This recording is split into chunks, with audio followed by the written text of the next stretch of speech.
Boopathi John sir வணக்கம். வணக்கம் sir. Sir, Tamil Nadu மாற்றத்திற்கு தயாராகிவிட்டது. இங்கு என்டிஏ கூட்டணி டபுள் என்ஜின் சர்க்கார் அமைய போகிறது அப்படின்ட்டு இந்த நாட்டினுடைய பிரதம மந்திரி பேசி சென்றிருக்கிறார். நீங்க பார்த்திருப்பீங்கன்னு நினைக்கிறேன். காலையில சீஃப் மினிஸ்டருடைய கேள்விகள், அதற்கு அவர் இப்ப சொல்லியிருக்கக்கூடிய பதிலையும் பார்த்திருப்பீங்கன்ட்டு. இந்த கூட்டம் ஏதாவது ஒரு மாற்றத்தை நோக்கி தமிழ்நாடு தேர்தல் களம் பயணிப்பதற்கான அறிகுறிகளை காட்டுகிறதா டாக்டர்? அப்படி ஒண்ணும் அறிகுறி எல்லாம் காட்டலைங்க. ஏன்னா ஆமா அறிகுறி எல்லாம் ஒண்ணும் காட்டல. என்ன ஆச்சுன்னா அவங்க பண்ணக்கூடிய இன்ஜின்ல ஓட்ட விழுந்துருச்சு. அப்படியா? எப்படின்னா ஆமா, அவங்க இன்ஜின் நல்லா ஓடுன்னு நினைச்சாங்க. கடைசியில விஜய்ங்கிற ஒருத்தர் வந்து அந்த ஓட்டையை போட்டார். சரி, ஓட்டையை போட்டு பெட்ரோல் எல்லாம் போயிருச்சு, வண்டியில இருக்கிற பெட்ரோல் எல்லாம் போச்சு. அந்த ஓட்டையை அடைக்கலான்னு சொல்லிட்டு ரொம்ப பாடுபடுறாங்க. விஜய கொண்டாந்து ஏதாவது அந்த ஓட்டைய புளிய கிளிய வச்சு அடைச்சு பெட்ரோலை ஸ்டாக் பண்ணி வண்டியை ஓட்டலான்னு பாக்குறாங்க. வண்டி ஓடுமான்னு தெரியல. இப்ப அதுதான் பிரச்சனை. இன்ஜின் ஓடுதான்னா பிரச்சனை. இப்ப இன்ஜினை ஸ்டார்ட் பண்ணா போதும் அவங்களுக்கு. ஓகே, ஏன் இன்ஜினை ஸ்டார்ட் பண்ணா போதும்னு சொல்றேன்னா, இன்ஜின் டிரைவர் சீட்ல யாரு உட்காருன்னு இப்ப பிரச்சனை ஆயிடுச்சு. ஓ, மதிப்பிற்குரிய எடப்பாடியார் சொல்றாரு, நான் தான் சீட்ல உட்கார்ந்து வண்டி ஓட்டுவாங்கிறாரு. இல்ல வேண்டாம், நம்ம 2 பேருமே சேர்ந்து ஓட்டலாம் வண்டி அப்படிங்கிறாரு. ஒரு வண்டியை 2 பேரும் சேர்ந்து ஓட்டினா வண்டி எப்படி சார் ஓடும்? ஒரு பக்கம். ஆனா என்ன பண்ணுது அப்படின்னா, பிஜேபி என்ன பண்ணுதுன்னா, முதல்ல 2 பேரும் ஓட்டலாம், வண்டியை ஸ்டார்ட் பண்ணோம்னா இந்த கவுண்டமணி படத்துல பாத்தீங்கன்னா வண்டியை ஸ்டார்ட் பண்ணி கவுண்டமணி போயிட்டாரு, எட்டி வளர்ப்பாரு, பக்கத்துல இருக்கிற நம்ம செந்தில் வந்து கீழே விழுந்துருவாரு. இவர் வாட்டு வண்டி ஓட்டிட்டு போயிட்டே இருப்பார். சோ அந்த கணக்கு போடுது பிஜேபி. இது ஏடிஎம்கே காரங்க இந்த கணக்கு தெரிஞ்சிருச்சு. சரி, என்ன பண்ணணும், வண்டி இந்த வண்டி விட்டா வேற வண்டி இல்லையா அப்படின்னு சொல்லிட்டு அவர் எப்படியாவது சீட்ல உட்கார ட்ரை பண்றாரு. சரி, நான் ஒரே ஒரு கேள்விதான் கேக்குறேங்க. ஏங்க, பலம் பொருந்திய யானை அதிமுக, பலம் குன்றிய பூனை பிஜேபி தமிழ்நாட்டுல. இது எல்லாத்துக்கும் தெரிஞ்சது. யானை எங்க, பூனை எங்க சார்? எது சார் வழி நடத்தணும்? கோயில் திருவிழால எது முன்னாடி போகணும்? பூனை போகணுமா, யானை போகணுமா? யானை தானே போகணும். ஆமா. ஆனா பூனை முன்னாடி போயிட்டு யானை பின்னாடி வேணா சொல்ல எப்படி இருக்கு? ஏங்க, அப்ப யானைக்கு கொஞ்சம் கூட நம்ம சிந்திக்க வேண்டாமா? என் தலைமையில தான் எல்லாம் நிக்கணும். நீங்க கூட்டணி யாரெல்லாம் வர்றீங்க எங்கிட்ட வந்து பேசுங்க அப்படின்னு சொல்றதை விட்டுட்டு, பியூஷ் கோயல் அவர் வந்து டெல்லியில இருந்து வந்திருக்கிறாரு, அவர்கிட்ட போயிட்டு மத்தவங்க எல்லாம் உட்கார்ந்து கூட்டணி பேசுறாங்க. நம்ம எடப்பாடியார் யானை மாதிரி இருக்கிறாரு தமிழகத்துல, அவர்கிட்ட யாருமே பேசலையே சார். யார்கிட்ட சார் சீட்டு பண்ணணும்? இப்ப இவங்களா இருக்கட்டும், பாரிவேந்தரா இருக்கட்டும், ஏசி சண்முகமா இருக்கட்டும், ஜான் பாண்டியனா இருக்கட்டும், மத்த இருக்கக்கூடிய மத்தவங்க எல்லாம் யாருகிட்ட முதல்ல பேசணும்? எடப்பாடியார்கிட்ட தானே வந்து பேசணும். அப்போ யானை போன்று இருக்கக்கூடிய எடப்பாடியாரை எந்த அளவுக்கு அவங்க வந்து தட்டம் போடுறாங்க, மட்டம் போட்டு வச்சிருக்காங்க பாருங்க. அப்புறம் எப்படிங்க இந்த கூட்டணி ஜெல் ஆகி வண்டி ஓடும், இன்ஜின் ஓடும்? ரெட்டை இன்ஜின் எப்படி ஓடிட்டு இருக்கோம்? ரெட்டை இன்ஜின் ஓடுறதால ஈவன் BMW கார்லயே வந்து சிங்கிள் இன்ஜின் தான், ரெட்டை இன்ஜின் எல்லாம் கிடையாது, 2 இன்ஜின் எல்லாம் கிடையாது. ஒன்லி ஏர்போர்ஸ் 1 அமெரிக்கன் விமானம் மட்டும்தான் 2 இன்ஜின் சொல்றாங்க. ஏர்போர்ஸ் 1 அதுலதான் 2 இன்ஜின் போட்டிருக்காங்க. நம்ம ஏர் இந்தியா மோடி போறதெல்லாம் 1 இன்ஜின் தான். அதனால இந்த ரெட்டை இன்ஜின் எல்லாம் வேலைக்கு ஆகாது. நான் என்ன சொல்றேன், யானை மாதிரி இருக்கக்கூடிய அதிமுக இன்னும் பலம் பெறணும் அப்படிங்கறத நாங்க சொல்றோம். பூனை உள்ள விட்டுறக்கூடாது சார், தப்பு. இந்த திராவிட அரசுக்கு தப்பு. 1. 2வது, திராவிட அரசு வந்து பயங்கரமா குற்றம் சாட்டுறாங்க. பெண்களை வசைபாடுகிறார்கள் என்று சொல்றாங்க. எங்கேயாவது பெண்களை வசைபாடக்கூடிய நிகழ்ச்சிகள் எங்கேயாவது இங்க நடந்திருக்கா? அவர் ஆளக்கூடிய மாநிலத்துல எவ்வளவு பிரச்சனைகள். மணிப்பூர்ல என்ன நடக்குது? இப்ப கூட அந்த கும்கி இனத்தவர்களுடைய இவங்களும் கொண்டுட்டாங்க, கலவரம் பத்தி எரியுது. 2 வருஷமா அங்க வந்து கலவரம். கும்கி மெய்தி 2 இனத்துக்கு பிறகு அதை செட்டில் பண்ண முடியல. அதுக்கு வந்து நம்ம பிரதம அமைச்சர் போய் அந்த பிரச்சனையை பண்ணவில்லை. அது ஏதோ இந்தியாவில் இருக்கக்கூடிய வேற நாடு மாதிரி அவர் ஃபீல் பண்ணிட்டு அவர் போகவே பயப்படுறாரு. உத்தரப்பிரதேசத்தில் இருக்கக்கூடிய பாலியல் வன்கொடுமை ரொம்ப இருக்கிறதுலே இந்தியாவில் அதிகம். தாழ்த்தப்பட்ட மக்களுக்கும் பிற்படுத்தப்பட்ட மக்களுக்கும் பெண்களுக்கு இருக்கக்கூடிய பாலியல் வன்கொடுமை உத்தரப்பிரதேசத்துல டாப்ல நிக்குது. ரெண்டாவது ஜார்க்கண்ட்லயும் டாப்ல நிக்குது. டெல்லியில அதுக்கு மேல, தலைநகரத்துல அதுக்கு மேல நிக்கிறது. போதைப் பொருள் கடத்தல் எங்கிருந்து அதிகமா வருதுன்னா குஜராத்ல இருந்து அதிகமா வருது. நார்த் ஈஸ்ட்ல இருந்து சிக்கிம், மேகாலயா, அருணாச்சல பிரதேச, அஸ்ஸாம் இங்கிருந்து அதிகமா வருது. ஜார்க்கண்ட் இங்கிருந்து அதிகமா வருது. இதுதான் தமிழகத்துக்குள்ள வரக்கூடிய அவங்க போர்ட்டல். கஞ்சா வளர்த்துறது, அபின் வளர்த்துறது, ரெண்டாவது LSD போன்ற மருந்துகள் எல்லாம் அங்கதான் அதிகமா உற்பத்தி ஆகுது. இது நான் சொல்லல, NCP என்று சொல்லக்கூடிய நார்கோட்டிக் கண்ட்ரோல் பியூரோ சொல்லுது. ஆக போதைப் பொருள் எங்கிருந்து வருது? வடக்கிலிருந்து வருது. கலாச்சார சீர்காடு எங்கிருந்து வருது? வடக்கிலிருந்து வருது. தெற்கிலிருந்தும் போகுது. என்ன போகுதுன்னா மாநில உரிமையை பாதுகாக்க வேண்டும் என்ற குரல் தெற்கிலிருந்து போகுது.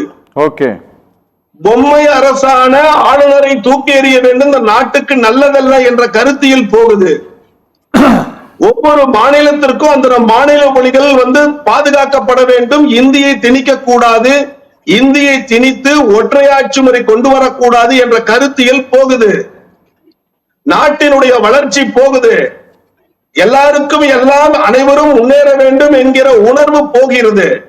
இது எல்லாம் தெற்கில் இருந்து போகிறது.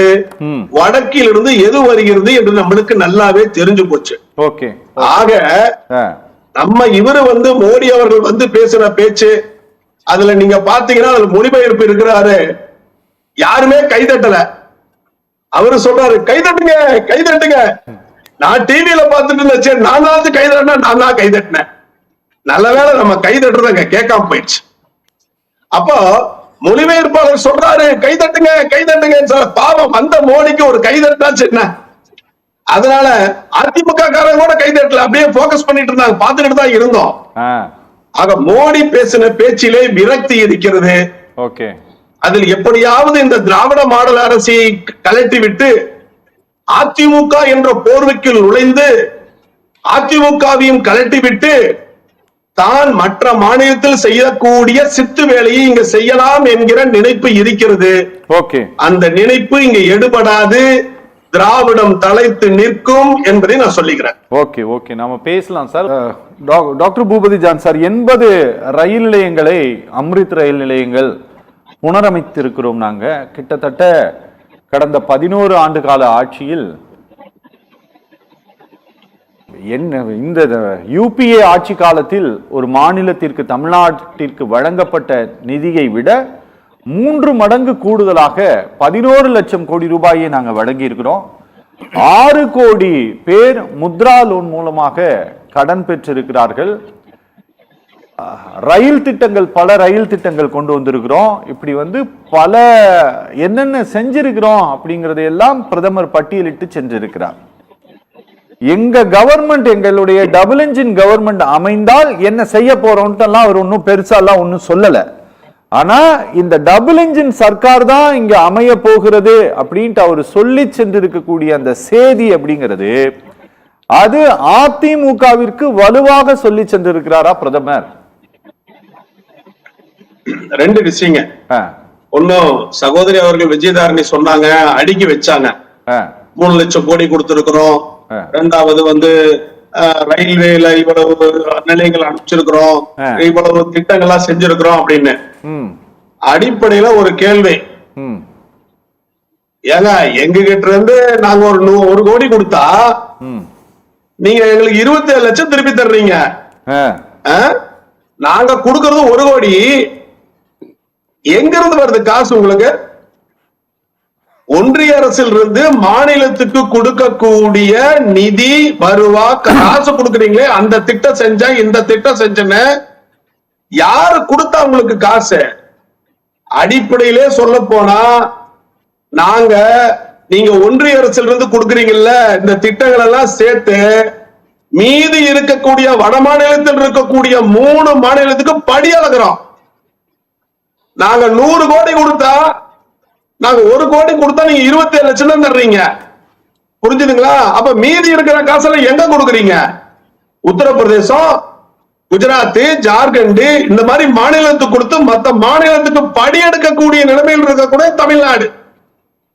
நாங்க இன்னும் ஒன்றிய அரசு கிட்ட இருந்து நீங்க இவ்வளவு கொடுத்துட்டீங்கல்ல. ஆக்சுவலா நாங்க 4 இட்லி கொடுத்தா நீங்க 1 இட்லி எங்களுக்கு கொடுக்குறீங்க, 3 இட்லி எங்க போச்சு? அதனால இந்த திட்டங்கள் எல்லாம் சாதாரணமா செய்யக்கூடிய திட்டங்களை சாதாரணமா செய்யணும். இப்ப கூட ரயில்வே துறையில ஆட்கள் எடுக்கும் பொழுது முழுக்க முழுக்க தமிழகத்திற்கு வஞ்சித்துட்டு தமிழர்களை வஞ்சித்து முழுக்க முழுக்க வட இந்தியர்களை போட்டிருக்கிறாங்க. அநியாயம் பண்ணிட்டாங்க. வெங்கடேசன் அவர்கள் மதிப்பிற்குரிய எம்பி அவர்கள் இது சம்பந்தமான நிறைய கண்டன குரல்களை எல்லாம் நாடாளுமன்றத்தில் எழுப்பி இருக்கிறாரு. வரக்கூடிய திட்டங்களை அத்தனையும் பறிச்சுக்கிட்டு நார்த்ல கொண்டு கொடுத்துக்கிட்டு தமிழ்நாட்டில இருந்து அத்தனை காசையும் புடுங்கிக்கிட்டு கொஞ்சமா ஒரு வர்க்கிய போடுற மாதிரி பொறைய போடுற மாதிரி எங்களுக்கு போட்டுக்கிட்டு அதையும் ஒரு திட்டம்னு சொல்லிக்கிட்டு இருக்கிறாங்க.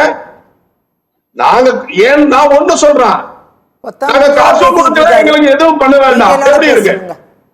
நல்லா இருக்குமா? எங்களுக்கு நாங்க காசும் கொடுக்கல, எங்களுக்கு எதுவும் பண்ண வேண்டாம். எப்படி இருக்கு?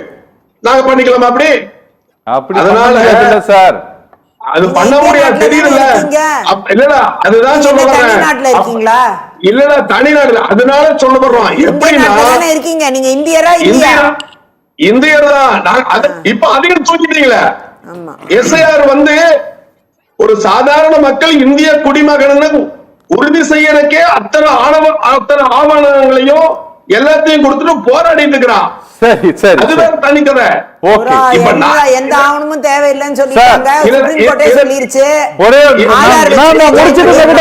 முடிச்சிட்டு சார் நீங்க பேச முடிச்சிருக்க, நான் மேடம் கிட்ட போயிடுறேன். மேடம் பேசல. ஒரு நிமிஷம் சார். இந்த ரெட்டை இன்ஜின் சொல்லக்கூடியது டிஎம்கேக்கு பாதிப்பே இல்லைங்க. ஓகே, அது முழுக்க முழுக்க அதிமுகவுக்கு பாதிப்பு வருங்க. ஏன்னா அதிமுக அவர்களுடைய முதுகில் ஏறி கண்டிப்பாக மற்ற மாநிலத்தில் செய்ததை அதிமுகவுக்கு செய்வார்கள். அதிமுக அப்படிங்கிற ஒரு நம்ம எதிர்கட்சியாக இருந்தாலும் அவர்கள் நல்லபடியாக இருக்க வேண்டும் என்று திராவிட சிந்தனையாளர்கள் நாங்க நினைக்கிறோம். அதைத்தான் சொல்றோம். இதை கவனத்தில் எடுத்துக்கொள்ள வேண்டும் அதிமுக நம்ம சொல்ல வரோம்.